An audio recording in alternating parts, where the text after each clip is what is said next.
My aunt called me a failure for dropping out. She found out I owned 40% of a $500 million company. I still remember the exact moment my life fractured into before and after. It was a Tuesday in September, the kind of day where everything feels impossibly ordinary even though nothing will ever be the same. I was sitting in Professor Harrison's office at Stanford University, surrounded by leather-bound books and the faint smell of old paper, when he looked at me over his reading glasses and said the words that would haunt me for years. "You're making a mistake you'll regret for the rest of your life." I was 18 years old, brilliant by conventional standards, and absolutely certain I was doing the right thing. My GPA was a perfect 4.0. I'd been accepted into Stanford's engineering program, a ticket that most people would trade their left arm for. My parents were thrilled. My extended family saw me as the golden child, the future doctor or lawyer or tech executive who would make them all proud. My Aunt Rebecca in particular had made a point of mentioning my acceptance at every family gathering, using my success as a subtle cudgel against my cousin's more modest achievements. But I wasn't happy. The restlessness had started in high school, a gnawing feeling that something essential was missing from the traditional path I was supposed to follow. While other students celebrated their college acceptances like they'd won the lottery, I was attending lectures on multivariable calculus and staring blankly at circuit diagrams, wondering why none of it made sense to me in any meaningful way. I wasn't struggling academically, quite the opposite. I understood the material instantly. It just didn't matter to me.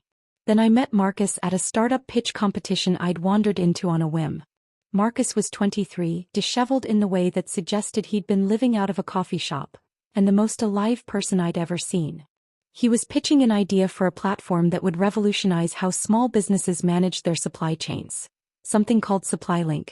It was rough, admittedly, with gaps in the business model and a presentation that occasionally stuttered into tangents about his childhood obsession with logistics. But as he spoke about the problem he was solving, about the thousands of small business owners struggling with outdated systems, something shifted in my chest. I found myself standing at the edge of the stage as the event wound down, asking him technical questions that made his eyes light up. We talked for 4 hours that night, and by the end of it, Marcus was asking if I wanted to help build this company. "You're in school," he said. It wasn't a question. "I could take a semester off," I heard myself say, "just to help get the prototype built." That was the lie I told everyone, including myself. It wasn't just a semester off.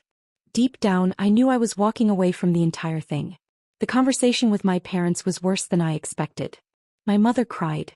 My father, who rarely raises his voice, actually yelled. They used the words, "throwing away your future," and "wasting your potential." So many times they became a kind of background noise, a white noise machine of disappointment. "You can build a startup while you're at Stanford," my mother pleaded. "So many of your classmates are doing it. Why does it have to be either/or?" But that wasn't how it felt for me. I needed to dive completely into this, to commit entirely. I needed to know that I could build something from nothing, something real, something that mattered. The university felt like quicksand, beautiful, prestigious quicksand, but quicksand nonetheless.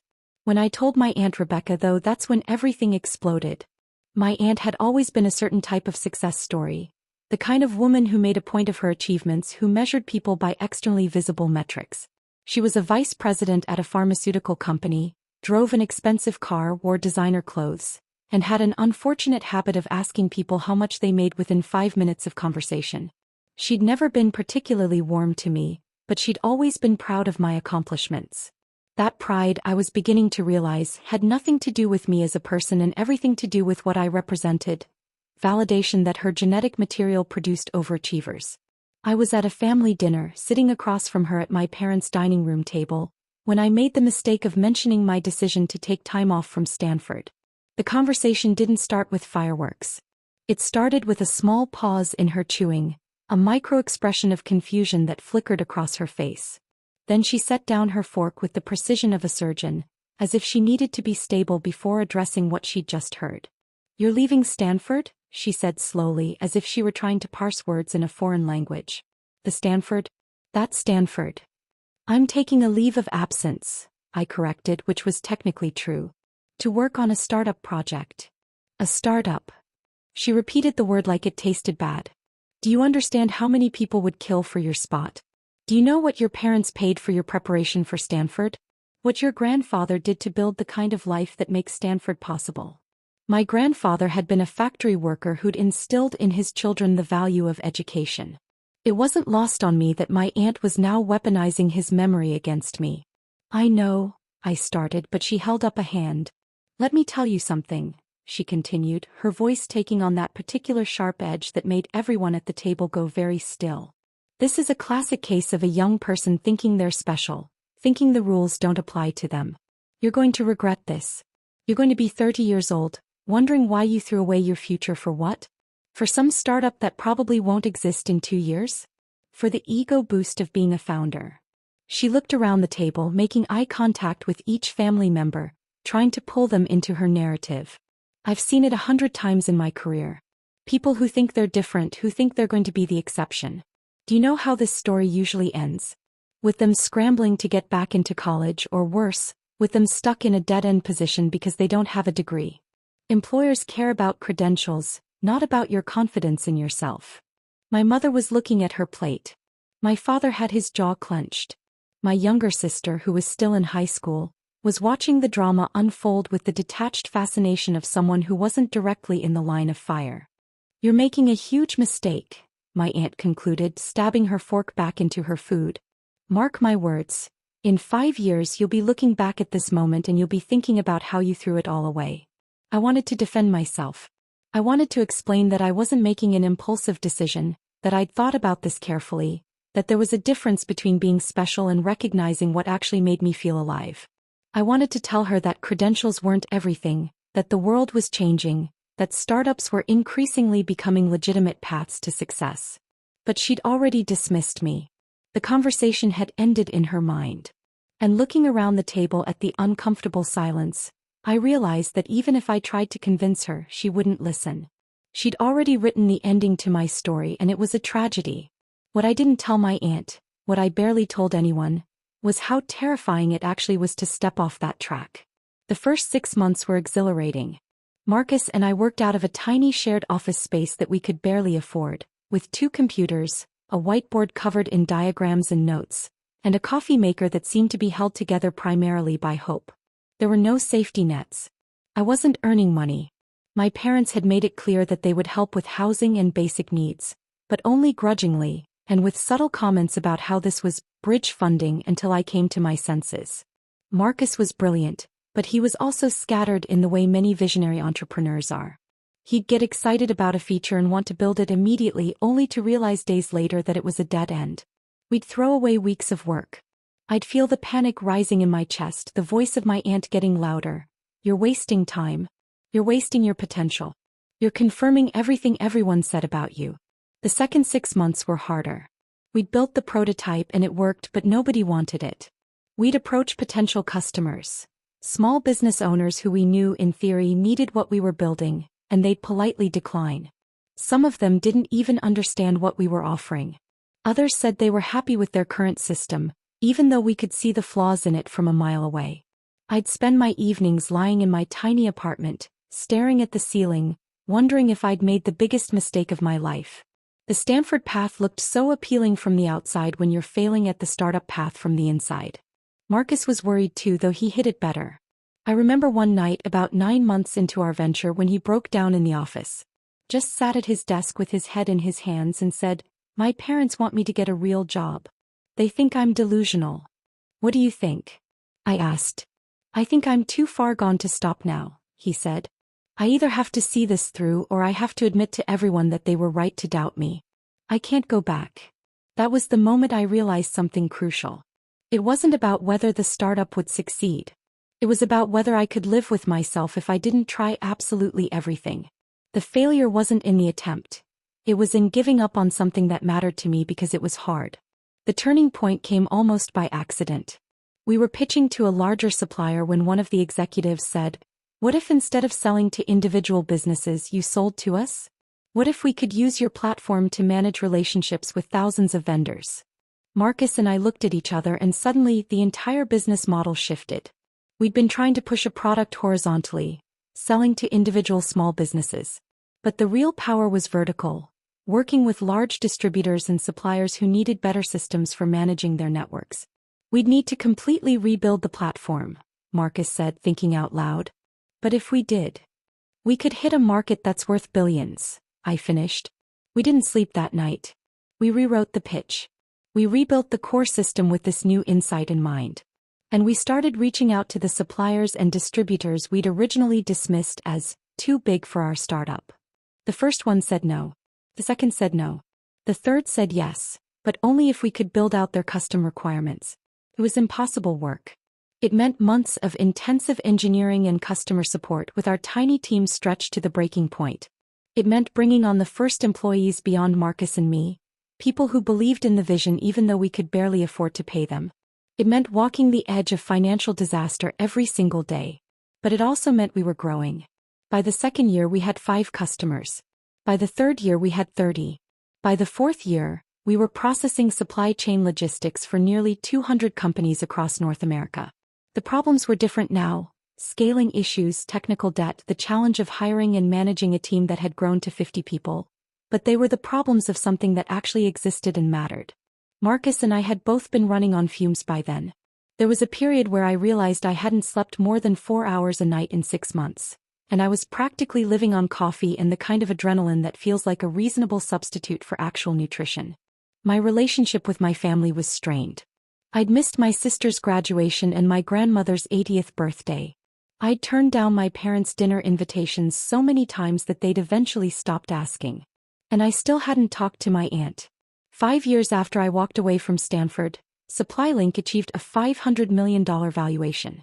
It happened almost overnight, in the way that years of grinding work sometimes suddenly breaks through into rapid success. A major investment firm had been looking at us for months. They'd seen our growth trajectory, they understood the market opportunity, and they wanted in. When they made their offer, Marcus and I would each own a significant percentage of the company, 40% each, with the remaining 20% distributed among our early employees and advisors. I remember the day the paperwork was finalized. I stood in the office. A real office now, in a converted warehouse in San Francisco with a team of 80 people working across different departments, and I felt something I hadn't felt in 5 years. Peace. I called my mother first. She cried, but this time they were different tears. "I'm so proud of you," she said. "I was so scared for you and I didn't believe, but I'm so proud." My father got on the phone. "I owe you an apology," he said. "I doubted you and I shouldn't have." "You were protecting me," I said. "I get it. I would have done the same thing." But then my mother said, "You should tell your aunt." There was something in her tone that made me pause. "Why? It's not like she cares." "Just tell her," my mother said. "Trust me." I put it off for weeks. There was no logical reason to tell my aunt. Her opinion had long since stopped mattering to me. Or that's what I told myself. The truth was more complicated. Her words were still in my head 5 years later, a kind of constant low hum of doubt. "You're making a huge mistake. Mark my words. In 5 years, you'll be looking back at this moment and you'll be thinking about how you threw it all away." Well, it had been 5 years. Almost exactly. And I wasn't looking back in regret. I called her on a Tuesday, the irony of the day not lost on me. It was the same day of the week that Professor Harrison had told me I was making a mistake. "Hello." Her voice was clipped, professional, the way she always answered the phone. "Hi, Aunt Rebecca. It's me." "Oh, hello." There was a pause. "How are you?" "It's been a while." An understatement. The last family dinner I'd attended with her had been 4 years ago, and she'd spent most of it ignoring me, talking louder than necessary to the other guests about her company's latest merger. "I'm good. Actually, I'm calling because something happened and I thought you should know about it." I could hear her shift the phone. "Is everything okay? Your parents aren't." "Everyone's fine. It's about the startup. SupplyLink. We just got a major investment. The company is valued at $500 million now." There was a silence on the other end of the line. A long silence. The kind of silence that contains a lot of information if you know how to read it. "Congratulations," she said carefully. "That's a significant achievement." "I own 40% of the company," I continued. I wasn't trying to be boastful. I was just stating facts. "So I'm doing okay financially. Better than okay. The point is..." I stopped because I realized I wasn't entirely sure what the point was. Was I calling to gloat? To prove her wrong? To get her validation retroactively? The point is, I know what you said to me 5 years ago, I continued. I know you thought I was making a mistake. And I wanted you to know that you were wrong. And I don't know. I'm not angry about it anymore. I just wanted you to know that it worked out. Another silence. Then, I'd like to see you. To talk about this in person. That surprised me. Hey. When? Are you free this Saturday? I could make brunch. We set a time and a place. A nice restaurant in the city, the kind of place my aunt actually went to. I told myself not to expect anything. She wanted to congratulate me, fine. She wanted to take the opportunity to criticize some other aspect of my life. My love life, my lack of advanced degree, whatever, I could handle that too.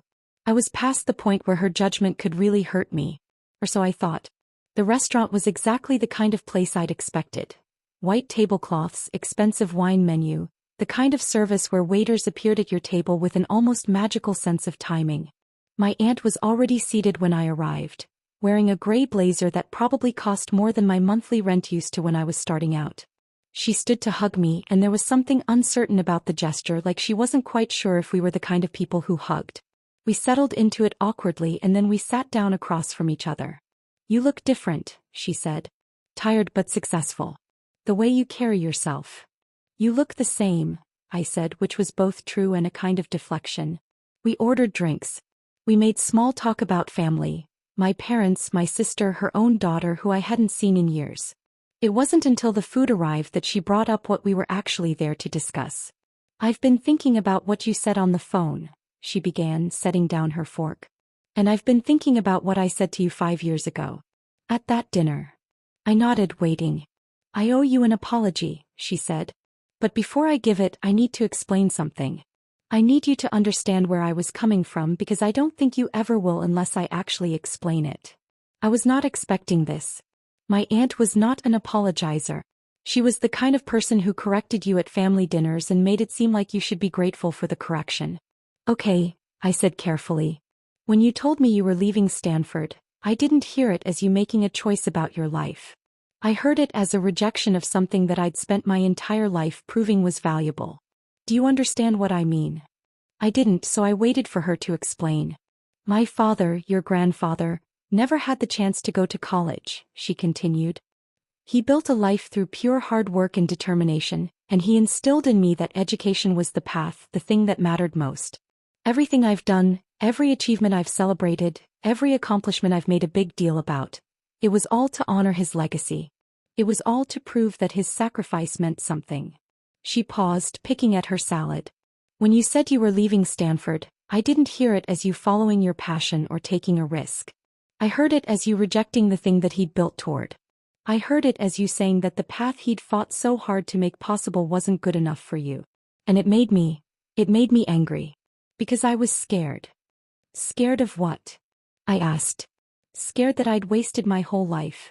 Scared that I'd gotten on a particular ladder and climbed it so carefully, and I'd never stopped to ask if it was leaning against the right wall. Scared that you were going to figure out something I still haven't figured out, how to actually be happy.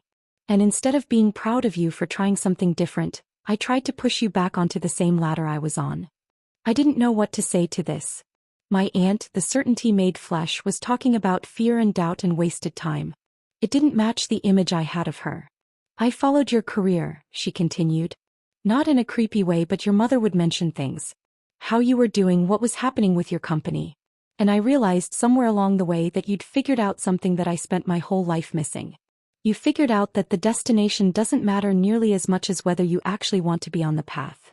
She looked at me directly for the first time in the conversation. And you built something. You didn't just follow a map. You built something from nothing. You solved a real problem. You created jobs for people. That matters in a way that climbing the ladder at my pharmaceutical company, that networking and self-promotion and performing success for people, that never really mattered in the same way. Your work matters, I said, because I believed it was true. You help develop drugs that save lives. I'm a middle manager in a supply chain, she said with a slight smile. I oversee budgets and manage people. I'm good at it, but I'm not changing the world. You're changing the world. Or at least you're in the position to do it. The conversation turned lighter after that. We talked about the company, about what we were building next, about the challenges of scaling and managing people and keeping the founding vision alive even as the organization grew. She asked smart questions. She clearly knew more about business than just her narrow corner of it, and I realized that I'd been so defensive about my aunt in the past that I'd never actually bothered to understand how smart she was. By the time dessert came around, I felt something shifting in my chest, a weight lifting that I hadn't fully realized I was carrying. "I'm sorry," she said again. "For what I said. For the way I made you feel. For making it seem like following your passion was a failure, when it was clearly the opposite." "I'm sorry too," I said. "For being defensive. For assuming you just wanted to tear me down. For not giving you the benefit of seeing where you were coming from." We sat with that for a moment. "Are you happy?" she asked suddenly. "In your real life, not just with the company. Are you actually happy?" I thought about it honestly. "Yeah," I said. "I am. It's hard. It's a lot of work. I worry constantly about whether we're making the right decisions. But I'm happy. I'm doing something that feels important." "Good," my aunt said, and she reached across the table and squeezed my hand. Then it was all worth it. Life didn't fundamentally change after that brunch with my aunt. I still worked too much. I still missed family events sometimes. I still had moments of doubt where I wondered if I'd made the right choice in any given decision. The startup path was as challenging as any path could be, harder maybe than it would have been to just stay at Stanford and get a traditional degree. But something had shifted in me. It was the release of a tension I hadn't fully acknowledged was there. The release of needing her approval, and connected to that, the release of needing to prove everyone wrong. After that conversation, my aunt became one of my advisors. Not officially. I didn't add her to the board or anything, but she was someone I'd call when I was facing a difficult decision. She'd spent 3 decades in large organizations, and she understood dynamics and politics that Marcus and I, as technical founders, sometimes missed. More importantly, she became a bridge to my family.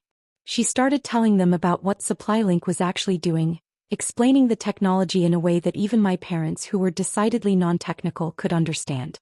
She became an unexpected champion of my path. A person who had initially doubted it but who came to see it as valuable and important. At the family dinner 6 months after that brunch, when I was finally able to attend because I'd hired a COO to manage day-to-day operations, my aunt pulled me aside and said, "Do you know what your grandfather would think of what you're doing?" "I have a feeling you're going to tell me," I said with a smile. "He'd be incredibly proud," she said. "Not because you made a bunch of money, but because you looked at a world that your generation inherited, and you decided you could improve it. That's what he always wanted for his children. Not for them to climb someone else's ladder, but for them to build their own." I thought about that a lot after she said it. I thought about how my initial interpretation of that family dinner, where my aunt had shot down my dreams, had been such a limited version of what was actually happening. She hadn't been trying to crush me. She'd been scared, and fear had come out as anger. But underneath that fear was something I could finally understand. She'd been taught to value a particular kind of success, and when she saw me choosing something different, it had triggered an existential crisis. She'd spent her whole life pursuing excellence in a particular direction, and I was showing her that maybe there were other directions worth pursuing. The reconciliation, if you could even call it that, had taught me something that no amount of startup success could have taught me. That the people who doubt you aren't always wrong. Sometimes they're just scared. Sometimes they're fighting demons you don't even know about. And sometimes if you give them a chance, they come around. 2 years after that brunch, SupplyLink raised another round of funding at a $2 billion valuation. My 40% stake made me worth, on paper, at least $800 million. It was an absurd number. I had more money than I could possibly spend in 10 lifetimes. And the funny thing was, it didn't feel like the victory I'd imagined it would feel like 5 years earlier. Or rather, it did feel like a victory, but not the kind I'd been imagining. It didn't feel like vindication. It felt like the natural outcome of doing work that mattered with people I respected, solving a problem that was actually worth solving. The vindication had actually come earlier. In that moment at the brunch when my aunt said, "I was wrong about you." By the time I turned 30, SupplyLink had become one of the most important pieces of infrastructure in North American supply chains. We weren't a household name, but we should have been. We were supporting over 2,000 companies, managing the logistics for billions of dollars worth of goods every single day. We'd expanded to Europe and were developing partnerships in Asia. We'd won industry awards. We'd been featured in major business publications. We were one of the defining success stories of a particular generation of entrepreneurs. And I'd used some of my wealth to start a foundation focused on helping underrepresented students actually explore what they were passionate about, rather than just pursuing what they were told they should pursue. It was my way of trying to prevent other kids from feeling like they had to choose between following their dreams and respecting their family's investment in their potential. One of the conditions of my foundation was that scholars got to take risks. They could change majors. They could take a semester off to explore a startup idea. They could fail and we would support them anyway and help them figure out what they actually wanted to do with their lives. The condition was simple. Try something real. Actually investigate what you care about. Marcus had become the CTO of SupplyLink. We'd brought in a CEO a couple years earlier to help with the business and strategic side, and Marcus and I had stepped back into pure technical roles. We worked better that way. We'd also finally discovered that we'd been in love with each other for approximately 7 years and we'd gotten married. That was a whole separate journey which definitely deserves its own story, but the relevant point is, I was happy. More deeply, authentically happy than I'd ever imagined possible. My aunt had retired from pharmaceutical company actually. She'd taken the risk I'd inspired her with and shifted to consulting, working with executives at different companies to help them think about innovation and change management. He was so much happier. She'd even met someone through her new work, which was a whole thing that my mother still couldn't believe was happening. Rebecca? My mom had said when I told her. Meeting someone? Through work. And they're not trying to one-up her at dinner parties. I ran into my aunt at a conference. We were both speaking at a supply chain management summit. She was talking about change management and innovation. I was talking about how companies needed to be willing to take risks on unconventional solutions and unconventional people. And afterward we grabbed coffee and she said something that perfectly captured how far we'd come. You know what's funny? She said. I spent my whole life trying to be successful so that I could prove something. And you spent your whole life being willing to fail so that you could find meaning. And in the end you found both. You found meaning and success. And you found meaning, I pointed out, once you let go of having to prove yourself. True, she said. We're a pair of late bloomers, you and I. You weren't a late bloomer. You just bloomed in a different direction. She smiled. I like that better. I'm standing in my office now, not a fancy executive office, but rather a kind of casual workspace overlooking the engineering floor where about 200 people are working on the next generation of our platform. It's quiet because it's early morning. I haven't slept much because I'm still doing that thing where I worry about every decision, where I run scenarios in my head about what could go wrong. But I know now that that worry is part of the path. It's not a sign I made the wrong choice. It's part of what it means to do something that matters. My aunt is supposed to come visit the office today. She's become a kind of informal advisor to the company and honestly she's been invaluable. She understands organizational psychology in a way that I never will. She can spot problems that Marcus and I, as technical founders, completely miss. She's helped us scale from 80 people to over 300 without losing the culture that made the company special in the first place. But more importantly, she's become my friend. There was a time when I was so focused on proving her wrong that I couldn't see her as anything other than an obstacle. I was carrying around this narrative about my aunt the doubter, my aunt the traditionalist, my aunt who didn't believe in me. And some of that was true. But most of it was incomplete. The complete picture was far more interesting. An aunt who was scared, who was stuck in her own path, who was yearning for something more but didn't know how to reach for it. When I finally gave her permission to change her mind, which is all that conversation was, really, she gave herself permission to change her life. The irony is that if she'd just said congratulations and moved on, I probably would have let the resentment linger. I probably would have built a whole narrative in my head about how I didn't need her approval, how I was stronger than her doubt. And maybe I would have been right about that. But I would have lost something valuable, the chance to actually know my aunt. The chance to understand where her doubt came from. The chance to see her humanity. And she would have lost the chance to find a better path for herself. I used to think that success meant proving people wrong. I used to think that if I just worked hard enough and built something big enough I could convince my aunt that I'd made the right choice. I used to lie awake at night and imagine the moment when she would finally realize that I wasn't a failure. But the actual moment was so much quieter, so much gentler, and so much more meaningful than anything I'd imagined. It wasn't about proving anything. It was about understanding. And maybe that's the real success. Not that I built a company worth billions of dollars, but that I learned to see the people who doubted me with compassion instead of anger. That I learned to recognize fear in disguise. That I learned to help the people around me become more of who they actually wanted to be rather than less. My aunt walks into my office at 9 in the morning, and she's carrying a folder with some ideas she has about restructuring our customer success team. She's already 90% solved the problem we mentioned to her last week. That's just how her mind works. We spend the next 2 hours working through the reorganization, and it's productive and smart and easy. At one point she says something that makes me laugh. Really laugh, not the corporate laugh but an actual laugh. And it hits me that this is just what we do now. We work together. We trust each other.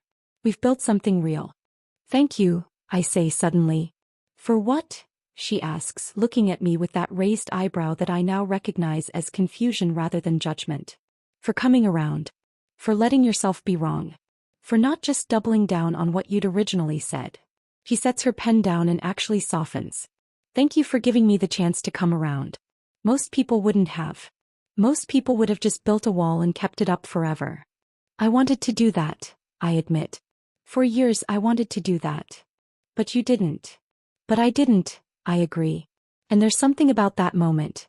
The moment where we both acknowledge that we could have stayed stuck in our narrative about each other but we didn't. That feels like the actual victory. Not the money, not the company, not the external markers of success. The victory was in showing up to the hard conversation. The victory was in being willing to understand. The victory was in letting each other change.